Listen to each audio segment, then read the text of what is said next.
사무엘하 23장으로 들어가겠습니다. 사무엘하 제 32강인데요. 참 많이 왔네요. 그렇죠? 오늘의 제목은 인생의 마지막 순간 예수를 노래하다. 제목이 좀 기네요. 사무엘하는 24장까지 있는데요. 21장부터 24장까지 끝에 이제 4장이 사무엘하의 마지막 부분, 후기라고 그랬어요.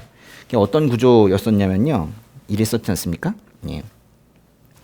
한번 써보세요. 3. 그리고 용사들. 그리고 노래가 나오고 노래가 또 나왔죠. 그리고 다시 용사들 얘기가 나올 거고 그리고 다시 3 이래요. 이게 사무엘하 마지막의 구조입니다. 이제 우리가 이 3, 첫 번째 3은 3년간의 3년이었죠? 3년간의 기근이었고요. 맨 끝에 있는 3은 이제 3일간의 재앙 이야기가 나올 거예요. 충격적인 얘기가 나올 겁니다. 그래서 뭐 이렇게 연결이 되는 것 같은데, 우리 블레셋과의 전쟁을 통해서 거인들과 싸웠던 다윗의 용사들 이야기를 했어요. 그리고 노래 있었죠. 22장 전체가 다윗의 찬양이었습니다. 그래서 이제 그렇고 이제 용사들 이야기가 아주 많이 소개가 될 거예요. 우리가 이제 첫 번째 노래를 지난 시간에 봤고 오늘 볼 것이 바로 이 부분이죠.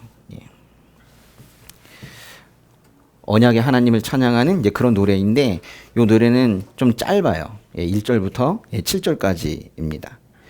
첫 번째 노래는 22장 1절에서 이제 정확하게 봤듯이 여호와께서 모든 원수들과 사울의 손에서 자신을 구해 주셨을 때 그때 부른 노래예요.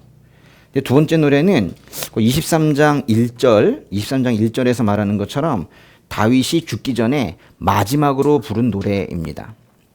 우리말 성경에서는 그냥 말이라고 번역을 했어요. 23장의 1절 한번 읽어보겠습니다. 이것은 다윗의 마지막 말입니다. 이새의 아들 다윗이 말했습니다. 하나님께서 높여주신 그 사람, 야곱의 하나님이 기름 부으신 그 사람, 이스라엘의 아름다운 노래를 부르는 사람의 말입니다. 이 노래는 다윗이 마지막으로 남긴 말이래요. 이새의 아들 다윗. 이 표현은 뭐예요? 이새의 아들 다윗. 어떤 느낌으로 이 표현을 성경에서 계속 쓰고 있는 겁니까? 사실은 약속의 사람 이새 뭐 이렇게 표현할 수도 있겠지만 이새라는 사람 베들레헴에서도 그렇게 이름이 없던 그냥 평범한 농부였거든요. 그러니까 평범한 가문의 평범한 아들 뭐 이런 뜻이에요. 사실은 이새의 아들 다윗이 말했습니다. 하나님께서 높여주신 그 사람, 야곱의 하나님이 기름 부으신 그 사람, 이스라엘의 아름다운 노래를 부르는 사람. 참 멋지네요. 다윗이 자신을 소개하는 걸 보세요. 자신의 이 자아를 뭘요? 자아 있죠. 자신의 자아를 이렇게 바라볼 수 있다라는 거 이거 복이에요. 요즘에 얼마나 많은 사람들이 수치심과 열등감에 빠져 살고 있어요. 근데 멋지잖아요. 다윗이 자존감 있죠. 자신감이란 표현보다는 거죠. 자존감. self confidence 말고 self esteem이란 단어 있죠. 그죠? 자존감. 자존감이 높아져 있고 그걸 이제 당당하고도 이 자연스럽게 다른 사람들에게 지금 자신을 소개하고 있는 거예요. 제일 먼저 다윗은 자신을 뭐라고 소개하고 있냐면 하나님께서 높여주신 사람이라고 말해요. 멋있네요. 나는 높은 사람 그러지 않았어요. 그죠? 하나님께서 높여주신 사람. 베들레헴이라는 그 시골 동네에 이름 없는 목동이었던 다윗을 하나님께서 부르시고 택하시고 심지어 이스라엘의 전체 왕으로 삼으신 것에서 끝나지도 않고 심지어 영원한 언약을 주셨어요. 다윗은 하나님께서 높여주셨기 때문에 높은 곳에 있을 수 있었던 거예요. 하나님의 뜻이었죠. 예수님께서 여러 번 그렇게 가르쳐 주신 적이 있으세요. 자기를 높이는 사람은 낮아지고 자기를 낮추는 사람은 높아질 것이다 그랬어요. 자기를 낮추는 사람은 높아질 것이다에 그 높아질 것이다라는 건 자동적으로 뭐 그렇게 된다라는 뜻이 아니라 낮추는 사람을 하나님께서 보시고 하나님께서 높여주실 것이다. 뭐 그런 뜻이잖아요.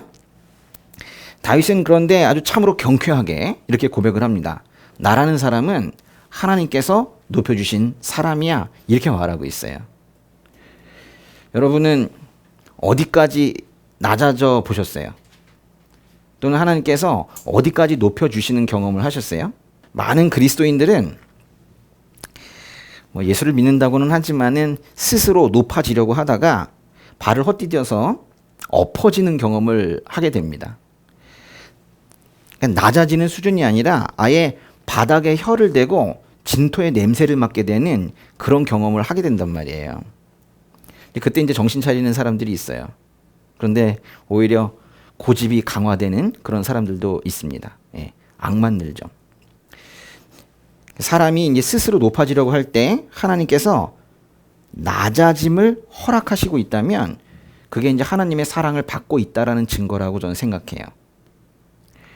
자랑과 콧대를 빼면 남는 게 없었던 그 교만한 삶을 청산할 수 있는 절호의 기회를 주시는 거거든요.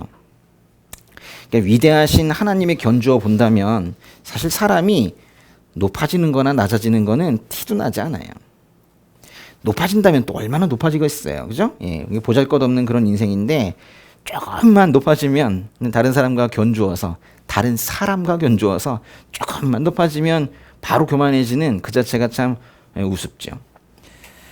누가복음 14장의 이야기들을 한번 해드리도록 하겠습니다. 누가복음에요. 누가복음의 14장 한번 펴보세요.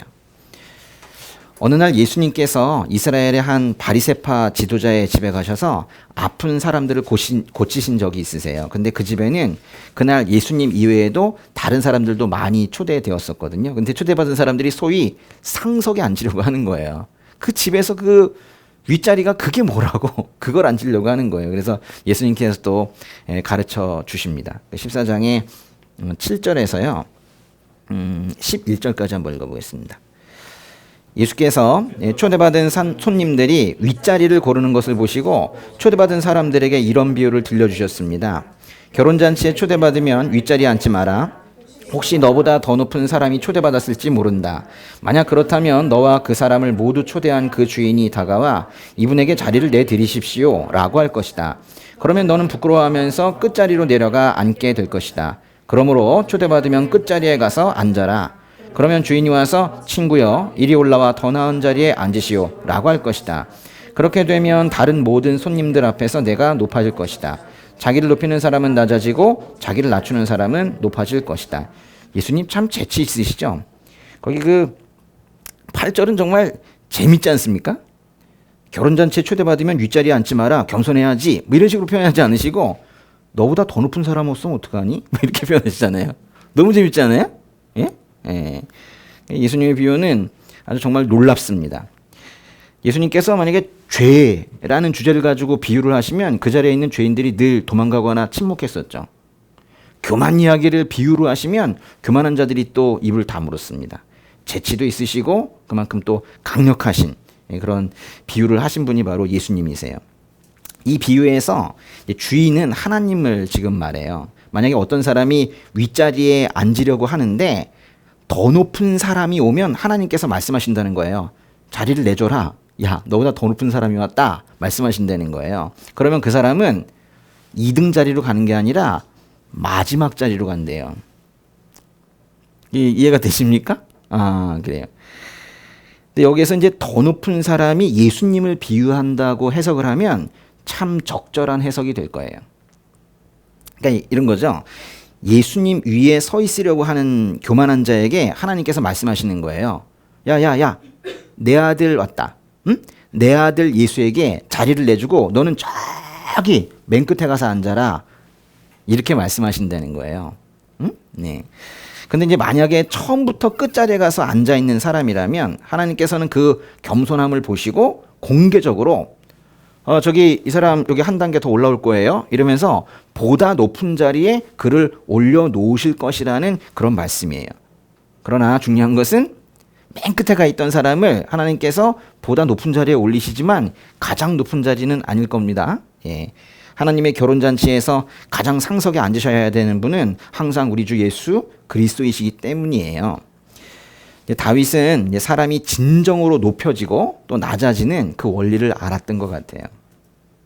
높이고 낮추는 일은 사람이 하는 일이 아니었던 거예요. 근데 뭐 이 단순한 원리를 세상 사람들은 잘 모르는 것 같고, 심지어 뭐 교회에 있는 사람들도 이 원리를 깜빡깜빡 하는 것 같아요. 다윗은 하나님만이 사람을 진정으로 높이시기도 하고 낮추시기도 하는 분이심을 완전히 믿고 있었어요. 그런데요, 이거 한번 생각해 봐야 돼요. 다윗은 하나님께서 나를 높여주셨다 이렇게 말을 했는데, 다윗이라는 사람은요, 한번 보세요. 다윗은 원래는 낮았어요, 높았어요? 낮았죠. 이 아래에 있었다면 아래에. 근데 이렇게 높여주셨다는 거예요. 그렇죠? 뭐 그래요. 근데 다윗은 그러니까 전 낮아지겠습니다 이런 겸손할 것도 사실은 없었던 것 같아요. 그렇지 않습니까? 우리도 마찬가지죠. 아, 주님 제가 좀 낮아지겠습니다. 그러면 좀 민망하지만 주님께서 어디를 더 뭐 이렇게 말씀하실 수 있겠죠. 그냥 낮은 것을 인정하면 되는 거죠. 사람은 다 이래요. 이게 주님께서 높여주실 수는 있겠지만은 우린 그냥 원래 낮은 거예요. 그렇죠? 예, 그래요. 근데 인류 역사에서 본래 하나님의 본체이셨으나 하나님과 동등하게 되는 것을 기득권으로 여기지 않으시고 자신을 낮춰서 십자가에 죽기까지 순종하신 분이 있으세요. 바로 예수님이세요. 그러자 이제 하나님께서는 예수님을 지극히 높여서 모든 이름 위에 뛰어난 이름이 되게 하셨어요. 다윗은 지금 자신을 하나님께서 높여주신 사람이라고 말하지만 다윗은 원래 낮은 상태에 있었고 뭐 자기가 한 일이 하나도 없어요. 그러니까 다윗은 그러니까 더 낮아지겠습니다라고 말할 필요도 없었던 거예요. 다윗에게 그 하나님께서 높여주신 그 사람, 그런 사람이다라는 말을 쓸 수는 있어요. 뭐 말 그대로 방향성을 볼 때 높여져 있으니까. 그런데 이 말이 정말 합당하게 적용이 되려면 원래는 이 높은 곳에 계셨는데 이 낮아지시는 분, 저는 낮아지겠습니다 라고 하신 분한테 왜 그러느냐 이러면서 이 낮아지시라는 분에게 이렇게 높여짐이 있을 때, 이렇게 돼 있을 때 이게 진짜 이게 높여지는 거거든요. 예수님께서 딱 이러셨거든요. 예수님께서. 맞습니까? 예.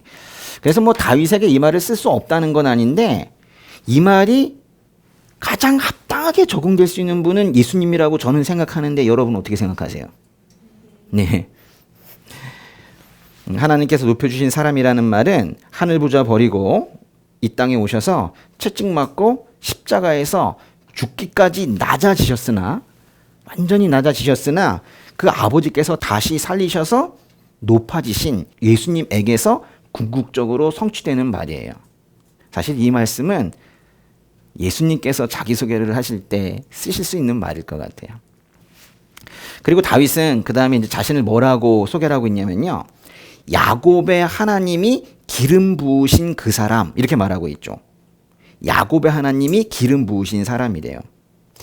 물론 하나님께서 직접 기름을 부으시진 않았죠. 사무엘이 달려와서 다윗에게 기름을 부었잖아요. 그렇지만은 그게 하나님의 명령에 따라 한 것이기 때문에 다윗은 스스로 나는 하나님께서 직접 기름 부어주신 사람이야, 뭐 이렇게 지금 말하고 있는 거예요. 틀린 말 아니죠. 예. 자신의 왕권은 그러니까 사람들에 의해서 주어진 게 아니고 또 자신이 잘나서 된 것은 더더욱 아니고 오직 하나님께서 주신 하나님의 은혜라는 거예요.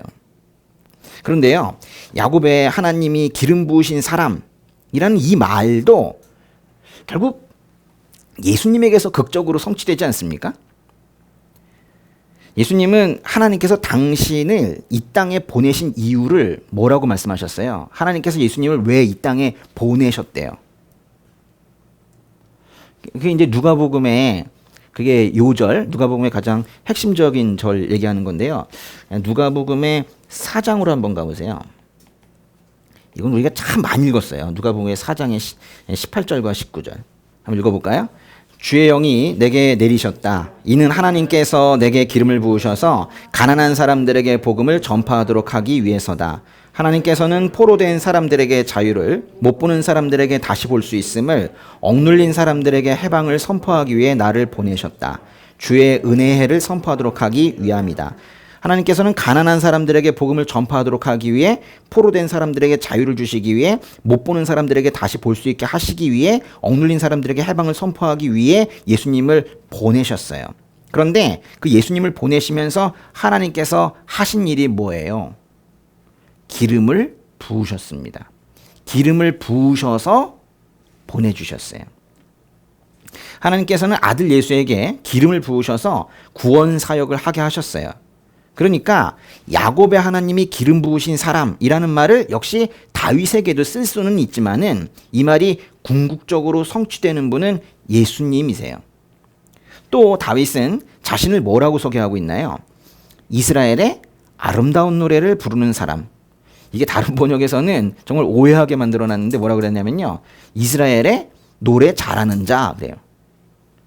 다윗을 마치 자신이 성악가처럼 노래 잘하는 사람이라고 스스로 말한다. 이렇게 이제 번역을 해놓은 거예요. 그래가지고 이 잘못된 번역으로 인해서 잘못된 설교들도 많이 있어요. 예, 실제로 시편을 많이 지었지 않습니까? 노래를 정말 잘했습니다. 뭐 악기도 잘 다루었습니다. 뭐 이런 얘기를 하고 있는데 히브리어 원문 그대로 잘 번역한 게 지금 우리가 보고 있는 우리말 성경이에요. 우리말 성경은 지금 노래를 잘한다 그렇게 번역하지 않았죠. 잘이란 단어 없어요. 뭐라고 번역했어요?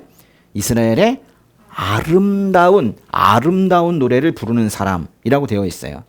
무슨 뜻일까요? 목소리가 미성이다 이런 걸까요? 아름다운 노래가 뭐겠어요? 찬양 말하는 거예요. 보세요. 잘하시네. 예? 시편을 보면 다윗은 참으로 아름다운 노래, 즉 찬양을 많이 불렀어요. 그러니까 이스라엘의 아름다운 노래를 부르는 사람, 다윗에게 잘 어울리는 소개예요. 그러나 시편을 남기지 않으셨지만, 글 하나 남기지 않으셨지만, 무덤도 하나 남기지 않으셨고, 옷도 하나 남기지 않으셨지만, 예수님만큼 하나님 아버지를 높여 찬양한 분도 없을 거예요. 예수님께서 여러 동네로 70명의 제자를 파송한 적이 있으시거든요. 어떤 경우에는 12명을 파송하시기도 하고 어떤 경우에는 70명을 보내시기도 하고 그러시는데 70명의 제자들이 돌아와서 기분이 좋았나 봐요. 왜 좋았을까요? 와, 예수의 이름으로 물러가라 그랬더니 귀신들이 막 떠나가는 거예요. 그걸 와서 이제 예수님에게 자랑을 합니다. 신이 난 거예요. 그러자 예수님께서 뭐라고 말씀하셨을까요? 역시 내 이름이 세구나 그러셨나요? 누가복음으로 또 한번 가보겠습니다. 누가복음에 10장의 18절과 18절부터 20절까지 한번 읽어볼게요. 예수께서 말씀하셨습니다. 사탄이 하늘에서 번개처럼 떨어지는 것을 내가 보았다. 보라, 내가 너희에게 뱀과 전갈을 밟고 원수의 모든 능력을 이길 권세를 주었으니 그 어떤 것도 너희를 해치지 못할 것이다. 그러나 귀신들이 복종하는 것을 기뻐하지 말고 너희의 이름들이 하늘에 기록된 것을 기뻐하라. 와, 지금 뭘 기뻐하래요? 지금 뭐 이 사역이 잘 된 거, 응? 그런 걸 지금 기뻐하기보다도 너희의 이름들이 하늘에 기록된 것을 기뻐하라. 뭔가 이 구원된 사실에 대해서 기뻐하라 지금 그렇게 말씀하고 계시는데 그러면서 예수님도 기뻐하신 것 같아요. 그래서 함께 기뻐하시면서 예수님께서 말씀하세요. 그 다음 절 21절 읽어보겠습니다. 그때 예수께서 성령으로 기쁨에 넘쳐 말씀하셨습니다. 하늘과 땅의 주인이신 아버지여, 내가 아버지를 찬양합니다. 이 모든 것을 지혜롭고 학식 있는 사람들에게는 감추시고 어린아이들에게는 드러내셨으니 말입니다. 그렇습니다, 아버지여. 이것이 바로 아버지의 은혜로우신 뜻입니다. 하늘과 땅의 주인이신 아버지여, 내가 아버지를 찬양합니다. 예수님께서 아버지 찬양하세요. 성령으로 기쁨에 넘친 예수님이 찬양한다고 했죠. 최고의 그 성령 충만의 경지에서 하나님을 찬양하는 이 모습을 보세요. 뭐 암기하고 있던 어떤 지식으로 찬양하는 것이 아니라 이 성령의 기쁨에서 성령 충만으로 하나님을 찬양하는 이 모습을 보면 이스라엘의 가장 아름다운 노래, 즉 찬양을 하시는 분이 예수님이라고 이렇게 말하는 것에 누가 반대할 수 있겠어요? 근데 여러분, 예수님께서 아버지를 항상 찬양을 하시는데요.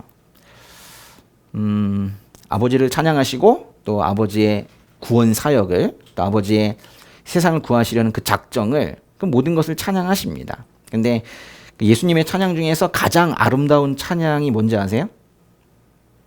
응? 가장 아름다운 찬양? 십자가로 향하실 때 세상은 예수님을 향해서 뭐라고 그러냐면, 할 말이 있으면 해보라 그랬어요. 당신 스스로를 변호하라, 그렇게 요청했어요. 근데 예수님은 그때 침묵하셨어요.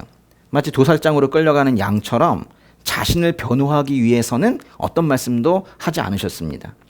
헤롯 대왕이 물어봤을 때에도, 빌라도 총독이 물어봤을 때에도 말씀하지 않으셨어요. 저는 그 예수님의 침묵이 가장 아름다운 찬양 중에 하나라고 생각을 해요. 왜냐하면 그 침묵은 아버지의 백성들을 구원하시기 위한 침묵이었기 때문이에요. 아버지의 뜻을 이루기 위한 침묵이었기 때문이에요. 바로 우리와 같은 죄인들을 위한 침묵이었기 때문이에요. 아무 말씀도 하지 않으시면서 하나님의 구원을 이루어 가셨던 그 침묵이 저는 가장 아름다운 찬양이라고 생각하는데, 여러분의 생각은 또 어떠세요? 목소리를 크게 한다고 해서 가장 아름다운 찬양이 되는 것이 아니라, 하나님의 뜻에 합당한 찬양이면 심지어 이런 침묵까지도 가장 아름다운 찬양이 될 수 있는 거예요. 하나님께서 높여주신 분, 야곱의 하나님이 기름 부으신 메시아, 이스라엘의 아름다운 찬양을 부르신 분, 이 다윗의 고백을 통해서 이 호칭들의 이 지극한 경지에 계신 예수님을 우리가 생각하게 되는 거예요. 문득 이런 질문을 해보고 싶습니다. 기독교 박해가 시작되고 있다는 걸 느끼십니까? 전 이미 이전부터 느끼고 있는데요. 사람들은 설마 하겠죠. 몇 년 가지 않을 것 같습니다. 네. 좋은 상태가요. 근데 이 상황은 이제 점점 심해질 거예요. 그거는 이 반기독교적인 이 사상을 가진 사람들이 집권을 하고 있기 때문이기도 하지만 그게 본질은 아니에요. 아마도 가장 큰 문제는 교회 안에 정신 못 차리고 있거나 또는 어리석은 영적인 분별이 안 되는 그런 목사들이 많이 있기 때문이라고 저는 생각하고 있어요. 이 나라의 교회의 장래가 참으로 어두워 보이는 이때 저는 이미 많이 다치고 상처 입고 쓰러지고 심지어는 세속화되고 그렇게 되어 있는 그 교회라는 단어보다는 예수라는 단어를 이제 떠올리게 되는 거예요. 예수님의 마음이 얼마나 아프실까요? 예수님의 몸된 교회 이런 표현을 쓰는데, 예수님의 몸된 교회들이 막 피멍이 들어있고 쩔뚝거리고 있고 이런 걸 보고 있으면, 지금 이제 예수님이 바로 오시면 이렇게 말씀하실 것 같아요. 야, 내가 2000년 전에 채찍에 맞던 것보다 너희들 보고 있는 게 더 아프다, 이렇게 말씀하실 것 같아요. 2절 읽어보실게요. 사무엘하 23장의 2절. 여호와의 영이 나를 통해 말씀하셨다. 그분의 말씀이 내 혀에 있었다. 지금 다윗은 지금 자기가 부르는 노래의 근거가 하나님께 있다고 말하는 거예요. 자기 마음대로 부르는 게 아니라 하나님께서 부어주시는 대로 부르고 있다. 지금 그렇게 말하고 있어요. 내가 말하는 게 아니라 하나님의 영이 나를 통해 말씀하시는 것이고, 내 혀를 통해 내가 말하는 게 아니라 하나님의 말씀이 내 혀에 있어서 그게 그대로 선포되고 있다. 지금 그렇게 말하고 있는 거예요. 정말 송구스럽지만 2절은 제가 매주 설교 준비하면서 드리는 기도예요. 그런데요, 2절도 결국 예수님 말하는 거 아닙니까?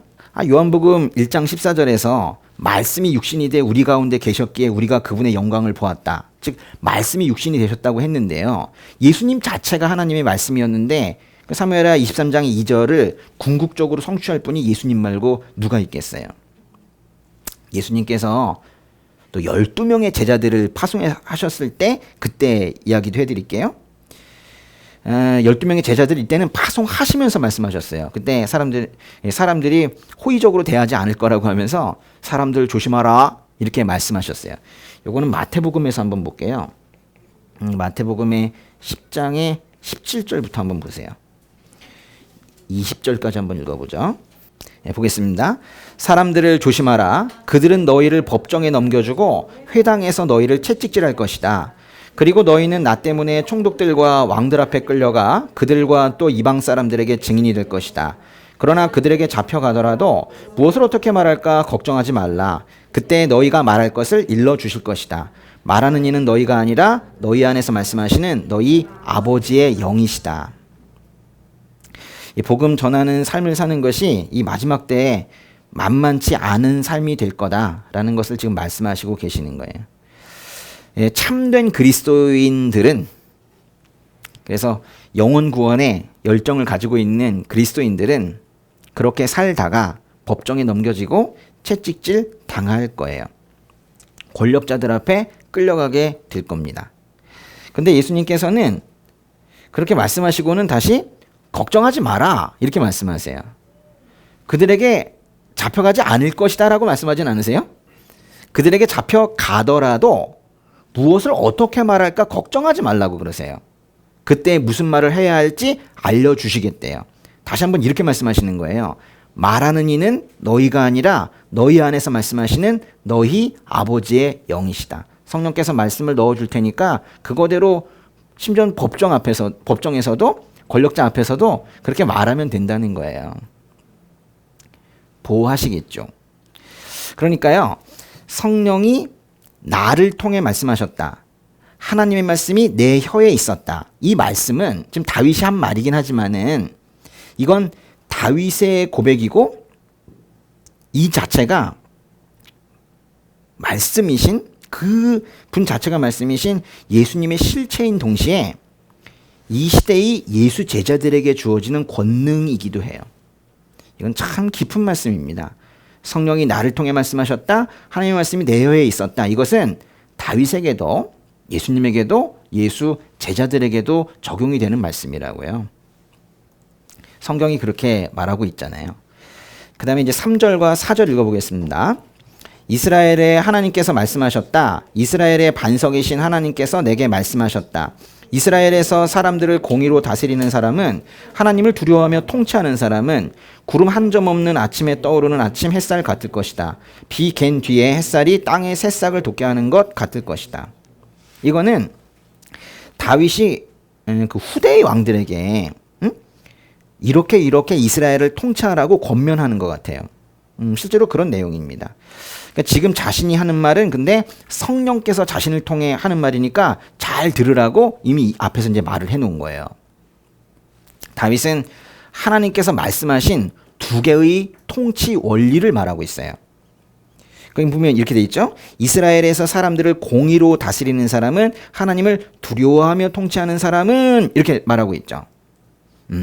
첫 번째 통치 원리, 첫 번째 권면은 후대의 왕들아, 사람들을 공의로 다스려라 이거예요.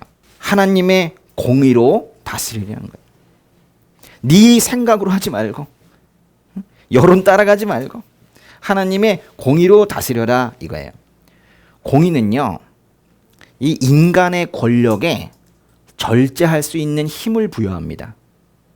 공의만이 폭주하는 권력을 막을 수가 있거든요. 권력이 횡포에 이르고 독재로 치닫는 이유는 하나님의 공의를 기억하지 못하고 무시하기 때문이에요. 두 번째 권면은 하나님을 두려워하며 통치하라. 두려워하면서 통치하라는 거예요.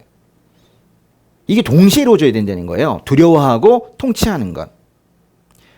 위로는 하나님을 두려워하고 아래로는 백성을 다스리는 것. 이게 바로 최고 권력자가 해야 될 일이라는 거예요. 다스리는 것은 다소 실수가 있을 수 있어도 하나님을 두려워하고 있다면 큰 폭으로 길을 벗어나진 않아요. 근데 만약에 이렇게 이제 공의로 다스리고 하나님을 두려워하며 통치하면 그 사람에게 아주 멋진 광경이 주어지네요. 보시면 구름 한 점 없는 아침에 떠오르는 아침 햇살 같을 것. 그 사람이 그렇게 될 거라는 거예요. 또 비갠 뒤에 햇살이 땅의 새싹을 돋게 하는 것 같을 것. 뭐 그림으로 그려보고 싶네요. 그렇죠? 참으로 싱그럽고 아름다운 그런 광경이에요. 이게 지금 사람이 그렇다는 거예요. 좀 짧게 하면 그런 사람은 공의로 다스리고 하나님을 경외함으로 통치하는 사람은 빛과 같고 새싹과도 같다는 거예요. 예수 믿는 우리는 지금 이 말씀을 보면서 당연히 예수님을 떠올리게 돼 있어요. 당신 스스로 나는 세상의 빛이다 그러셨잖아요. 누구든지 나를 따르는 사람은 어둠 속에 다니지 않고 생명의 빛을 얻을 것이다. 나는 세상의 빛이다 라고 말씀하신 예수님을 떠올리지 않을 수가 없는 거예요. 또 그 새싹이라는 단어를 보면서 우리는 예수님께서 오신다는 예수님의 예언을 담은 이사야서 53장을 떠올리게 돼요. 53장 2절에 보면 그는 주 앞에서 마치 새싹과 같이 메마른 땅을 뚫고 나온 싹과 같이 자라났다. 이 말씀이 함께 떠오르는 거예요. 제가 사실 지금 그 3절과 4절을 지금 다윗의 고백인데 제가 지금 예수님으로 해석을 하고 있지 않습니까? 이래도 되는 겁니까? 예. 안 돼요? 예. 예수님으로 이렇게 해석을 하지 말라고 하는 책들도 있어요. 예. 유대인 랍비들이 쓴 책들은. 근데 이제 그걸 갖다가 그대로 이제 가져와 가지고 여기에 또 뭐 해설 써도 써놓고 하시는 분들도 있어요. 답답한 노릇이죠. 근데 이거는 이제 제가 왜 이렇게 해석을 하고 있냐면 사실 맞을 거예요. 근데 왜 이렇게 해석을 하냐면 하나는 일단 두 가지 이유가 있는데 첫 번째 이유는 아주 주관적인 거예요. 예수님이 다시 오셨으면 좋겠다라는 마음이 올해 들어 이렇게까지 커질 줄은 몰랐어요.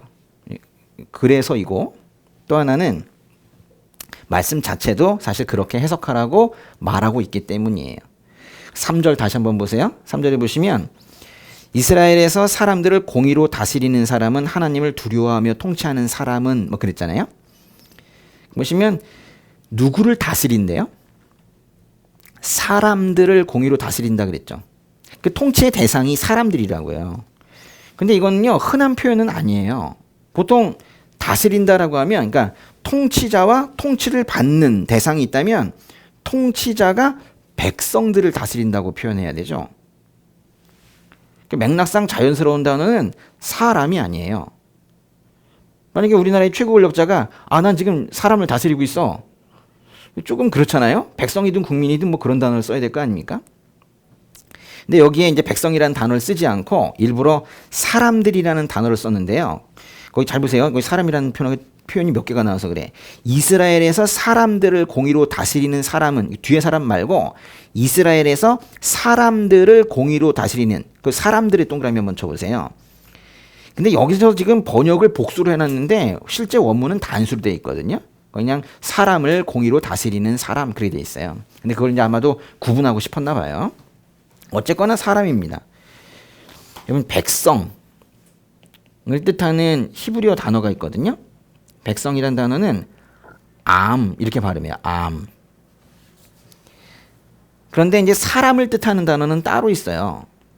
이건 여러분이 아시는 건데 뭐게요? 히브리어로 사람이 뭘까요? 맞아요. 아담이에요. 아담. 그러니까 여기서는 이 아담이란 단어를 썼어요. 왕은요, 모든 아담을 다스리진 않아요. 왕은 그 나라 백성을 다스리죠. 왕은 암을 다스려요. 모든 아담, 이 아담은 사실 인류를 뜻하는 단어인데요. 인류를 다 다스리는 왕이 세상에 누가 있겠어요? 누가복음을 보면 예수님께서 십자가를 향해 예루살렘에 입성하실 때 사람들이 예수님을 향해 외칩니다. 복되도다 주의 이름으로 오시는 왕이요. 성경은 예수님을 왕이라고 말합니다. 심지어는 사람들이 예수님을 조롱하기 위해서 십자가 위에 유대 사람의 왕 나사렛 예수라고 써붙였는데 그들이 조롱하기 위해서 써붙인 말이 결국 왕이신 예수님에 대한 고백이 되어버렸어요. 그리고 더욱더 확실한 하나의 말씀을 보여드리겠습니다. 예수님은 왕이신데요. 이건 매우 중요한 말씀이에요. 이사야서 9장의 6절과 7절이에요. 보겠습니다. 한 아이가 우리를 위해 태어났다. 우리가 한 아들을 얻었다. 그의 어깨에는 주권이 있고 그의 이름은 기묘자, 모사, 전능하신 하나님, 영원하신 아버지, 평화의 왕이라 불릴 것이다. 그분의 넘치는 주권과 평화는 다윗의 보좌와 그의 왕국 위에 끝없이 펼쳐질 것이다. 지금부터 영원히 공평과 정의로 그것을 견고히 세우실 것이다. 만군의 여호와의 열정이 이것을 이루실 것이다. 거의 6절의 끝에 보시면 평화의 왕 그러셨죠? 그렇죠? 평화의 왕이시며 이 인류, 즉 아담들을 공의로 다스리시는 분이 누구시겠어요? 그분의 넘치는 주권과 평화가 다윗의 보좌와 그의 왕국 위에 끝없이 펼쳐졌다고 합니다. 보세요. 평화의 왕이시고 아담들을 공의로 다스리시고 다윗의 보좌와 그의 왕국 위에 끝없이 펼쳐진다는 이 말씀들을 보면 그분이 누구시겠어요? 그러니까 다윗의 마지막 노래는 온통 예수님 이야기예요. 계속 보시죠. 다시 사무엘하로 돌아가셔서 사무엘하 23장에 5절 한 절 읽어볼게요. 내 집이 하나님 앞에 이렇지 않은가? 그분이 나와 영원한 언약을 맺어 모든 일을 잘 갖추어 주시며 든든하게 하시지 않았는가? 그분이 어찌 내 구원을 이루지 않으시며 내 모든 소원을 들어주시지 않겠는가? 여기 내 집이 하나님 앞에 이렇지 않은가는 그 앞에 그 좋은 말들이 나에게 지금 적용이 되고 있다는 얘기인데요. 다윗은 자신과 영원한 언약을 맺으신 하나님을 지금 찬양하고 있어요. 자신이 정치를 잘해서가 아니라 하나님께서 그 다윗의 왕좌에 영원한 약속을 주셨기 때문에 내 집, 즉 다윗 왕자가 하나님 앞에 3절과 4절처럼 공의와 경외함으로 다스리고 아침 햇살 같고 새싹 같아졌지 않느냐. 그렇다. 이렇게 지금 말하고 있는 거예요. 하나님께서 다윗에게 영원한 언약을 주셨죠. 다윗은 삶을 마감하는 시기에 그 지난 날을 되돌아보면서 지금 이 마지막 고백을 할 때 바로 그 언약을 떠올리고 있는 거예요. 사실 뭐 다윗은 그 감당도 되지 않을 만큼의 그 큰 언약을 한 번도 잊은 적이 없어요. 그 사무엘하 7장에 있었잖아요. 그죠? 예. 사무엘하 7장에 그 다윗의 언약이 있었는데 거기에 있는 표현을 좀 쉽게 말하면 이거죠. 다윗이 먼저 하나님, 제가 하나님의 집을 지어드리겠습니다. 그랬더니 다윗아, 네가 나를 위해서 집을 지어주겠다고? 마음은 고맙지만은 됐고 내가 너의 집을 지어줄게. 그거는 나무와 벽돌로 된 그런 집이 아니란다. 뭐 이런 거예요. 사무엘하 7장에서요 가장 핵심적인 구절은 이거거든요. 7장 16절 한번 보세요. 이게 이제 다윗에게 주신 하나님의 영원한 언약의 핵심적인 구절이에요. 한번 읽어보겠습니다. 내 집과 내 나라가 내 앞에서 영원히 계속될 것이며 내 보좌가 영원히 서 있을 것이다. 영원히 계속되고 영원히 서 있는데요. 다윗은 이 영원한 언약을 믿었어요. 다윗의 왕가가 영원하다는 거예요. 한 뭐 20대 30대 간다는 게 아니라 영원하다는 거예요. 근데 이거를 갖다가 비유적 표현으로 다윗은 듣지 않았어요. 하나님께서 그렇게 말씀하시는 분이 아니시거든요. 그렇게 하신다면 하시는 분이시거든요. 다윗이 이 영원한 언약을 믿은 이유는 하나님께서 언약을 신실하게 지키시는 분이심을 또한 믿었기 때문에 그래요. 그러나 다윗의 왕자는 이 세상적인 눈으로 볼 때 영원하지 않았어요. 바벨론의 침입으로 끊어져 버렸어요. 심지어는 그 아들 솔로몬이 지은 하나님의 집 성전도 그때 다 파괴돼 버렸어요. 다윗 왕가는 정말로 핏줄만 남았어요. 그리고 그 왕권은 완전히 몰락한 그런 상태였습니다. 그런데 이제 하나님께서 다윗에게 그 영원한 언약을 주신 후 1000년이 지났을 때 마태복음 1장의 족보처럼 다윗의 가문에서 야곱은 마리아의 남편 요셉을 낳았고 마리아에게서 그리스도라 하는 예수께서 태어나셨습니다. 참으로 놀라운 일이 하나가 있는데요. 다윗에게 이 영원한 언약을 주시고 딱 1000년이 지났을 때 마리아라는 여인이 임신을 합니다. 그때 임신을 했을 때 하나님께서 가브리엘이라는 천사 가브리엘을 이 마리아에게 보내세요. 그래서 이제 주신 말씀이 있으세요. 요거 한번 또 읽어보겠습니다. 오늘 제가 누가복음 많이 보네요. 그죠? 누가복음에 1장의 31절부터 33절까지. 누구한테 한 말이라고요? 천사 가브리엘이 마리아에게 한 말입니다. 한번 읽어보겠습니다. 보아라, 내가 잉태해 아들을 낳을 것이다. 그러면 그 이름을 예수라 하여라. 그는 위대한 이가 될 것이요 지극히 높으신 분의 아들이라 불릴 것이다. 주 하나님께서 그에게 그 조상 다윗의 보좌를 주실 것이다. 그는 야곱의 집을 영원히 다스릴 것이며 그의 나라는 결코 끝나지 않을 것이다. 내가 잉태해 아들을 낳을 것이다. 그러면 그 이름을 예수라 하여라. 주 하나님께서 그에게 그 조상 다윗의 보좌를 주실 것이다. 그의 나라는 결코 끝나지 않을 것이다. 예수라 하라. 다윗의 보좌를 주실 것이다. 결코 끝나지 않을 것이다. 합쳐보면은 무슨 얘기예요, 이게? 이렇게 말할 수 있을 거예요. 다윗에게 주신 언약이 예수님에게서 성취되었다. 이 말씀이 그거예요. 다윗에게 주신 언약이 예수님에게서 성취되었다. 다시 사무엘하로 돌아가 보시면요. 사무엘하 23장의 끝에 이제 두 절은 좀 분위기가 확 바뀌어서 그러면 그 언약을 부정한 사람들은 어떻게 되는가? 그 언약을 부정했다는 건 예수님께서 그 언약을 성취하신 분이라는 걸 역시 부정을 하는 거예요. 예수님께 반대하는, 예수님을 조롱하는 세력들이 어떻게 되느냐? 즉 그걸 말하고 있는 거예요. 사무엘하 23장에 6절과 7절 읽어보겠습니다. 그러나 악한 사람들은 손으로 잡을 수 없는 가시덤불과 같다.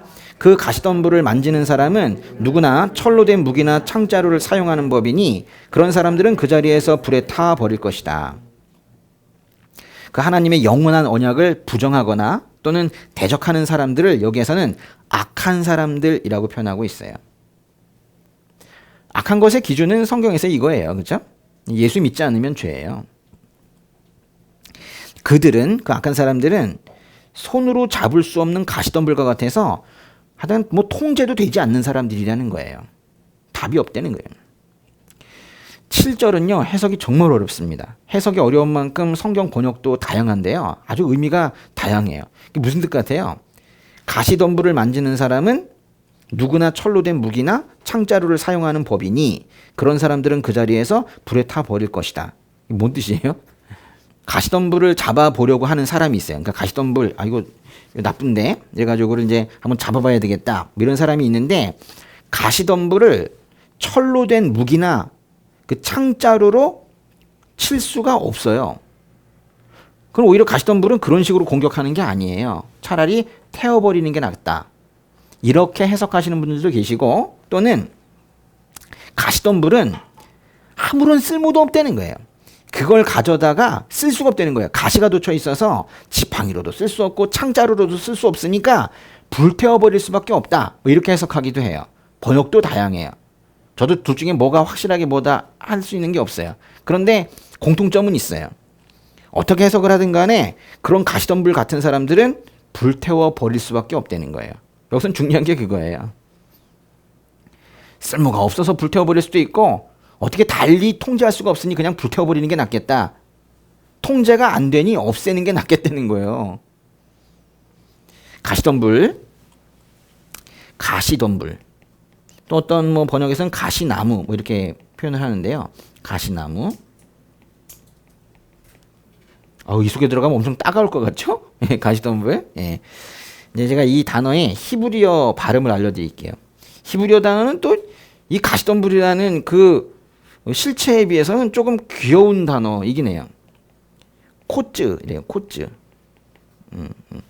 발음 좀 웃기네요. 그죠? 코츠. 네. 나 코츠에 찔렸어. 네. 네, 이 코츠란 단어는 정말 성경에서 찾아보기 힘들어요. 사무엘 상하 통틀어서 딱 한 번 나와요. 여기. 그런데 사무엘서에는 한 번밖에 코츠가 안 나오는데 가시덤불이요. 네, 세상에는 코츠 투성인 것 같아요. 아주 가시덤불 투성이에요. 제가 오늘의 개그 하나 해드릴까요? 설교에서 이런 거 해도 되나? 오늘의 개그? 예. 대한민국의 국회에는 예수님의 피값으로 세워진 교회를 없애려는 코츠가 가득합니다. 국회의원이 아니라 코츠 의원. 응? 국회의원이 아니라 뭐라고요? 코츠 의원이 가득해요. 코츠 의원은 몇 명일까요? 예, 오늘의 개그였습니다. 예. 그런데요, 이 하나님을 두려워하지 않고 이 하나님의 공의를 무시하고 하나님께서 세우신 교회를 위협하는 이 콧질을 하나님께서는 왜 세상에 그대로 남겨두고 계실까요? 가시로 온통 시야를 가리고 있고 그 가시로 이 땅에 상처만 내는 그 가시덤불을 아예 이 땅에서 없애버리거나 아예 처음부터 생기지 않게 하셨으면 좋았을 거 아니에요. 왜 그 가시덤불, 이 콧질들을 그렇게 많이 남겨놓고 계실까요?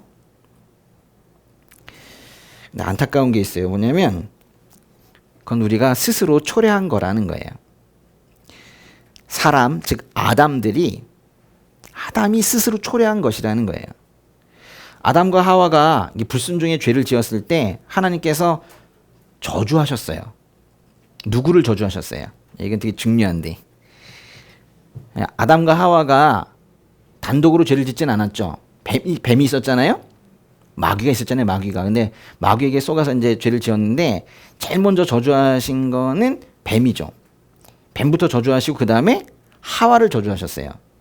그리고 아담을 저주하시고 땅을 저주하시고 그랬어요. 그 셋 중에 뱀, 하와, 아담 중에 아담이 이제 맨 마지막에 저주를 받았는데 하나님께서 아담에게 하신 말씀 잠깐 볼게요. 그 창세기 3장의 17절과 18절 볼게요. 아담에게 하나님께서 말씀하셨습니다. 내가 내 아내의 말을 듣고 내가 네게 명령해 먹지 마라 라고 말한 나무의 열매를 먹었으니 너 때문에 땅이 저주를 받을 것이다. 내가 일평생 수고해야 땅에서 나는 것을 먹을 것이다. 땅은 내게 가시덤불과 엉겅퀴를 내고 너는 밭의 식물을 먹을 것이다. 죄로 인해서 땅이 저주를 받아서 이제는 일평생 수고를 해야 겨우 먹고 살 수 있는 존재가 되어버린 거예요.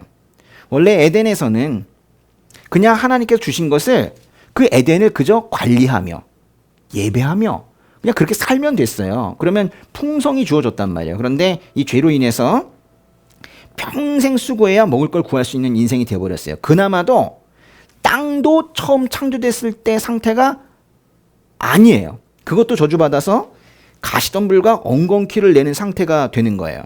그러니 땅도 제대로 생산을 해내지를 못해요. 아담들이 살아가는데 온통 어려움을 가져오게 될 것이고 풍성함이 아닌 기근을 가져올 거예요. 세상이 힘들어 보이잖아요. 근데 그 18절의 가시덤불이 바로 콧즈예요. 창세기 3장에 18절에 콧즈가 나오고 있어요. 아주 흔하지 않은 단어예요. 그래서 이게 뭐 여기저기 나온다면 제가 이렇게 말씀 안 드릴 텐데 이거는 의미가 있는 것 같아요. 질문, 세상에 콧즈가 생긴 것은 결국 무엇 때문입니까? 죄인 거예요, 죄. 근데 죄 때문에 생긴 콧즈가 하나님의 영원한 언약의 성취이신 예수님을 지금 이 시간에도 여전히 조롱하고 있는 거예요. 죄로 인해 가시덤불이 생겼는데 가시덤불이 다시 예수님을 조롱하는 거예요. 어쩌자는 거예요. 지금 하나님께서 예수님을 통해서 이 땅에 부으실 풍성을 강구하는데 온 시간을 쏟아도 모자를 판에 그 예수님을 이 땅은 대놓고 부정하고 있으니 이게 어쩌자는 거예요. 정말 두렵습니다. 그래도 이제 다행스러운 것은 7절 보세요. 이걸 참 다행스럽다고 해야 될지도 모르겠네요. 그 가시덤불은 결국에 어떻게 된다는 겁니까? 불타 버릴 거예요. 우리말 성경은 그 자리에서 불타 버릴 거 이렇게 번역을 했는데 어떤 번역은 당장에 불타 버린다 그랬어요. 이거는 완전히 불타 버린다라는 걸 그렇게 다양하게 표현하고 있는 거예요. 요한계시록의 표현대로 한다면 불과 유황이 타는 못에 던져져 불쏘시개가 되고 말 거라는 거예요. 그러니까요, 지금 다윗의 마지막 말을 보니까 창세기부터 요한계시록을 다 말하고 있는 것 같아요. 다윗은 지금 인생의 마지막 시기를 보내고 있거든요. 이제 곧 이제 죽음을 맞이하는 그 시기인데 인생의 마지막 순간에 죄와 구원 그리고 예수를 노래하고 있는 거예요. 죄로 인해 생긴 가시덤불이 사람을 괴롭히다가 불못에 들어가 버리는 것으로 끝나는 이 구원과 이 심판의 노래를 이 가시덤불은 귀가 없어서 끝내 못 들을 겁니다. 근데 제가 더욱더 걱정이 되는 것은 이 교회에 가시덤불이 많아서 그 안에 떨어진 말씀의 씨앗이 열매를 맺지 못하면 어떡하나 하는 거예요. 10일 저녁 6시부터 유독 교회 다니는 사람들은 모여서 밥 먹지 말라는 그런 뉴스를 보고는 전 사실 뭐 그리 놀랍지도 않다 이렇게 이제 생각이 들면서도 그 과정에서 혹시라도 이제 상처받는 주 안에서의 그 형제 자매님들이 있을까봐 전 그게 상당히 마음에 걸렸어요. 사실 뭐 저는 괜찮습니다. 예. 뭐 더하지 않는 것도 좀 이상하다 이럴 정도로. 근데 그 안에서 좀 힘들어하는 분들이 있을까봐 좀 힘들었어요. 그것 때문에. 근데 그 요한계시록에 보면 예수님을 전하다가 인생 말년에 반모섬에 유배가 되는 요한 얘기가 나오잖아요. 근데 천사가 와서 요한을 높은 곳으로 데려가 가지고 저 아래 광경을 보여주었어요. 그 아래 뭐가 있었냐면요. 하나님과 어린 양의 보좌로부터 흘러나오는 수정같이 맑은 생명수 강이 보였어요. 하나님과 어린 양의 보좌로부터 흘러나오는 수정같이 맑은 생명수 강이 있었다고요. 우리도 뭐 타협하지 아니하고 이기는 믿음으로 계속 이렇게 잘 지내다 보면은 그 수정같이 맑은 생명수 강을 보게 될 겁니다. 네, 기도하겠습니다.